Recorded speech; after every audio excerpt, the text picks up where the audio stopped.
10জনৰ 10 কথা শুনিব গ'লে বাঢ়ে লেঠা নিজৰ বুদ্ধি শিলৰ সুঁতি লোকৰ বুদ্ধি হাই উজুতি। নমস্কাৰ। বাপেক পুতেক আৰু গাধ। সেইদিনা শনিবাৰ পলাশবাৰীত হাট বহিছে, বৰ ডাঙৰ হাট। সেই হাটত নানান তৰহৰ বস্তু বেচা কিনা হয়। তালৈ এজন বুঢ়াই এটা গাধ বেচিবলৈ লৈ গৈছে, লগত গৈছে পুতেক। বাপেক পুতেক দুয়ো খোজকাঢ়ি গৈছে। গাধটোক ডিঙিত এগছ চুৰি লগাই টানি নিছে। তাৰ পিঠিত বোজা নাই। অলপ দূৰ গৈ সিহঁতে এটা পুখুৰীৰ পাৰ পালে। সেই পুখুৰীলৈ পানী নিবলৈ জাকে জাকে তিৰোতা গৈছিল। সিহঁতে কোৱাকুই কৰিলে, মূৰ্খ কৰবাত গছত লাগেনে? এই বুঢ়াটো আৰু ল'ৰাটোতকৈ ডাঙৰ মূৰ্খ নাই। সিহঁতৰ লগত বোজা বোৱা গাধ এটা আছে। তথাপি সিহঁত দুটাই কেনেকৈ খোজকাঢ়ি মৰিছে চোৱাচোন। তিৰোতাকেইজনীৰ কথা শুনি বুঢ়াই ভাবিলে, তিৰিবিলাকে সঁচা কথাকে কৈছে। আমি নিশ্চয় মূৰ্খ। বোজা কঢ়িওৱা গাধটোক সুখ দি আমি কষ্ট কৰি যোৱাটো অনুচিত। সি পুতেকক ক'লে, বোপা তই এই গাধৰ পিঠিত উঠ, মই খোজকাঢ়ি যাব পাৰিম। বাপেকৰ কথা শুনি পুতেক গাধত উঠিল। বুঢ়াই পাছে পাছে যাবলৈ ধৰিলে। এইদৰে 8 মাইলমান গৈ সিহঁতে আলিৰ দাঁতিত এখন দোকান দেখা পালে। এখন বেঞ্চিত বহি দুজন বুঢ়াই হুকা হুপি হুপি কথা পাতি আছিল। তাৰে এজন বুঢ়াই ক'লে, মই নকৈছিলোঁ যে দেশ তললৈ গ'ল। সৌ ল'ৰাটোৰ খিতাপ চোৱাচোন, সি ভেমজুৰি গাধৰ ওপৰত উঠি গৈছে, বুঢ়া বাপেকক খোজ কঢ়াই মাৰিছে। দ্বিতীয় বুঢ়াই ক'লে, নহয়নো আকৌ কি, ঘোৰ কলিকাল হ'ল দেও।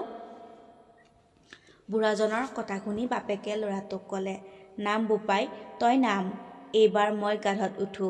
সেয়া মানুহে বেয়া বুলিছে। উঠা পিতাই বুলি ল'ৰাটো গাধৰ পিঠিৰ পৰা নামিল। এইবাৰ সি বুঢ়া বাপেকক গাধৰ ওপৰত তুলি দিলে। সিহঁত আকৌ যাবলৈ ধৰিলে। অলপ দূৰ গৈয়ে সিহঁতে 3জনী তিৰোতা লগ পালে। তিৰোতাকেইজনীয়ে ক'লে, চিকৌ কটা, এই পাত ক'ৰ মৰা বুঢ়াও। ফুল কুমলীয়া ল'ৰাটোক খোজকাঢ়িবলৈ দি ফষ্টি মাৰি যাবলৈ তাৰ অলপো বেয়া লগা নাইনে? দেশৰ মানুহৰ মৰম দয়া তেনে লোপ পালে। সিহঁতৰ কথা শুনি বুঢ়াই মুখখন হেমেনা হেমেনি কৰি গাধৰ পাছফালে পুতেককো তুলি ল'লে। এইবাৰ বাপেক পুতেক দুয়ো গাধৰ ওপৰত উঠিল। এইদৰে সিহঁত একেলগে গাধৰ ওপৰত উঠি যোৱা দেখি বাটৰুৱাবিলাকে ফিচিঙা ফিচিঙি লগালে। ল'ৰা ছোৱালীবিলাকে হাত চাপৰি দিলে। তিৰোতাবিলাকে মুখত কাপোৰৰ সোপা দি হাঁহিবলৈ ধৰিলে। অলপ পিছতে গাখীৰৰ ভাৰ লৈ অহা এজন গোৱালে সুধিলে, বুঢ়া আতা, এই গাধটো আপোনাৰেই নে? বুঢ়াই ক'লে, হৈছে, কিয় বা সুধিলে? গোৱালে ক'লে, গাধটো আপোনাৰ বুলি জানিবই পাৰিছোঁ। সেইবাবে আপোনালোক দুয়োৰো তাৰ বাবে পিঠিখন চৰকাৰী কৰি লৈছে। বুঢ়াই সুধিলে, তাৰ পৰানো আপোনাৰ কি লোকচান হ'ল? আমাৰ বস্তু যেনেকৈ ইচ্ছা তেনেকৈ আমি ব্যৱহাৰ কৰিব পাৰোঁ। গোৱালে ক'লে, নিশ্চয় পাৰে। অৱশ্য মোৰ একো লোকচান হোৱা নাই।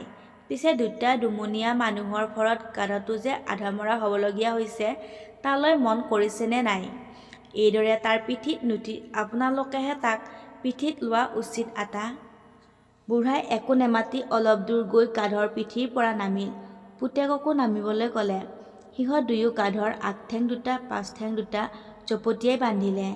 এডাল কাণমাৰিত সুমুৱাই বাপেক পুতেক দুয়ো গাধটো কান্ধত তুলি ল'লে। এইদৰে গাধটোক হাঙি কৰি লৈ হেলাই হেফাই দুয়ো যাবলৈ ধৰিলে। গৈ গৈ সিহঁত এখন দলঙৰ ওপৰত উঠিল। দলঙৰ ওপৰত এজাক ল'ৰা ছোৱালী আছিল।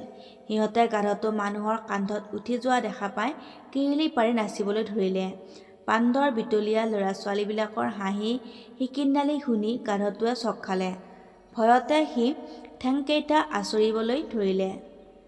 পাছঠেঙৰ বান্ধ খুলি গ'ল। লগে লগে সি দলঙৰ ওপৰৰ পৰা তলত নৈত পৰিলগৈ। পানী বৰ দ আছিল। বুঢ়াৰ গাধই হাত নেপালে। পালেগৈ পানীত বুৰি পাতাল পুৰি। এনে অঘটন ঘটা দেখি বাপেক পুতেক দুয়ো হাই হাই কৰি কঁপালত চপৰিয়াই কান্দিবলৈ ধৰিলে। বুঢ়াই ক'লে, লোকৰ কথা শুনাৰ ফল হাতে হাতে পালোঁ। সকলোকে সন্তোষ দিব খোজোতে কাকো সন্তোষ দিব নোৱাৰিলোঁ।